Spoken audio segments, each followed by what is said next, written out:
in the sprawling steelworks of Nowa Huta, on the eastern edge of Krakow, where the Vistula carries the smell of coal and rust far into the suburbs, there worked a man named Kozy. He had come to the mill 23 years earlier, straight from a village near the Ukrainian border where the fields still remembered Cossack horses. The other men said he spoke Polish with a soft Eastern lilt that made every sentence sound half like a question. They said he never drank with them after the late shift. They said he kept his tools to clean, folded his blue overalls too neatly at the end of the day, and worst of all, never once complained about the foreman's endless overtime demands. So they hated him. Not the loud, fist-shaking hatred of a bar fight. It was quieter, colder, more Polish, a slow drip of small cruelties that gathered like condensation on cold steel beams.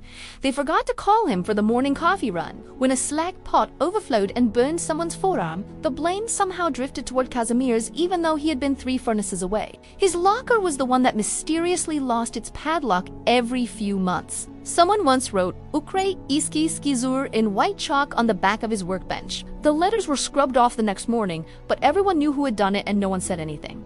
Kazimierz never answered back. He simply wiped the words away with a rag that smelled of machine oil and kept working. His wife, Alina, had died 7 winters ago from the lung sickness that came from the old asbestos factory in their village. Their only daughter, Zofia, lived in Gdańsk, now with her husband and 2 small boys. She called every Sunday at 7 o'clock sharp. Kazimierz always answered on the first ring, voice calm, never mentioning the chalk. The silences, the way the canteen table always had one empty chair, even when the shift was full. One February, when the temperature stayed below -18 for 11 days straight and the hydraulic lines on the rolling mill kept freezing, the plant manager announced mandatory 12-hour shifts until the export order for Germany was met. The men grumbled. Kazimierz said nothing and simply stayed longer.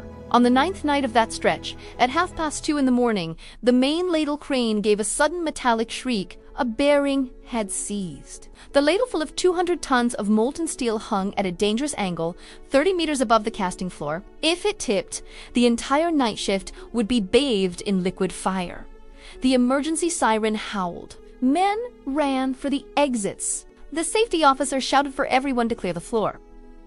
Kazimierz did not run. He walked quickly, but without panic toward the control cabin of the overhead crane. The regular operator, Marek, had already fled. His chair was still spinning from the speed of his departure. Kazimierz climbed the narrow ladder, opened the cabin door, and sat down in front of the frozen controls. He knew the old crane better than anyone. For years, he had been the one who stayed late to grease the seldom-used auxiliary bearings. The ones the manuals said lifetime lubrication, but which really needed attention every 3rd winter. He had never told anyone he did it. It simply seemed necessary. Now he moved the joystick with small, precise motions, bleeding pressure from the secondary hydraulic line to ease the seized bearing just enough.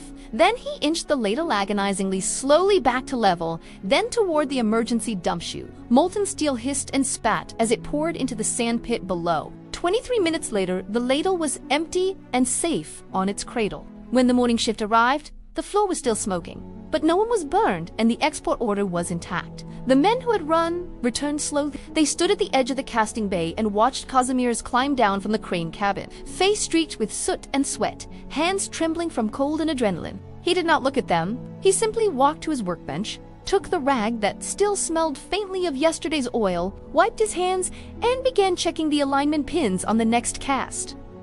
No one spoke for a long minute. Then Marek, the crane operator who had run first, stepped forward. His voice was hoarse. Kazimierz. Kazimierz looked up. Marek swallowed. Thank you. 1 word, 2 syllables. But it cracked something open. By the end of the week, the A-paper cup left on Kazimierz's locker every morning. Someone replaced the missing padlock with a new one and left the key taped inside. When the canteen table was set, there was no longer an empty chair. They never apologized in so many words. Poles rarely do. But the chalk never returned to his workbench, and when Kazimierz's phone rang at 7 o'clock on Sunday, more than one man in the smoking room smiled quietly when they heard his calm tack Koretsko drifting through the half-open door. He was still quiet. He still folded his overalls too neatly. He still spoke with that soft Eastern lilt. But after that night, no one called him a shadow anymore. They called him by his name.